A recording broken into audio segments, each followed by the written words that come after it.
One massive disagreement, a genuine identity crisis for the sport. What in the world are you supposed to do with your hands? And that was the whole problem. You had one side, right, who wanted to play a rugby-style game, pick up the ball, run with it, the whole thing. But then on the other side, you had the purists. We all call football the beautiful game. But what if I told you that the sport we absolutely love was actually born from a total, complete mess? Yeah, a huge mistake that almost stopped the game before it even got started, but instead, it ended up shaping it forever. So, what was this giant mistake, right? Well, it wasn't a single bad pass or a missed penalty. No, it was something way more fundamental. A real, deep-seated confusion about what the game was even supposed to be. To really get this, we've got to go all the way back to 19th century England.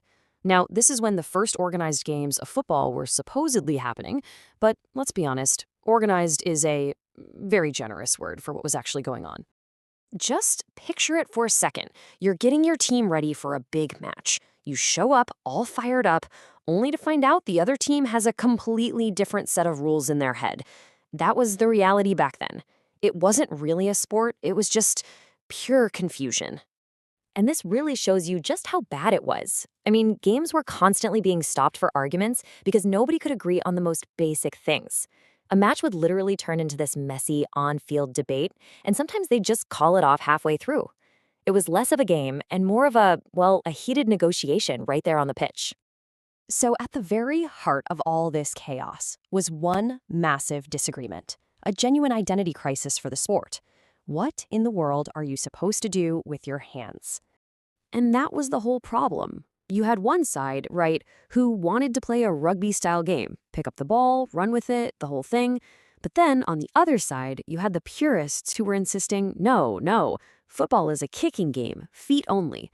And these two completely different ideas were clashing on the exact same field. You can imagine how that went. Okay, so eventually, pretty much everyone realized this just couldn't go on. A decision had to be made, to end the constant arguments and finally give the sport one single clear identity. This was the turning point.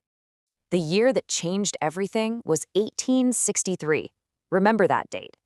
This is the year when the future of football was finally decided, drawing a permanent line in the sand. So, what happened in 1863? Well, a brand new governing body, the Football Association, was created, and they had one simple mission: fix this mess. Their entire job was to take all that chaos from the fields and forge a single official set of rules that everyone, everywhere, had to play by. And they made one absolutely critical decision that settled that great debate once and for all. The new rule was simple, it was direct: no handling the ball. The only person on the entire field allowed to use their hands was the goalkeeper. And that was that. And just like that, with that one single rule, the modern game of football as we know it today was born. The solution literally came directly out of all that initial chaos. Now, it might sound like a simple change, but its impact was enormous. This wasn't just some minor adjustment. It fundamentally changed the entire direction of the sport.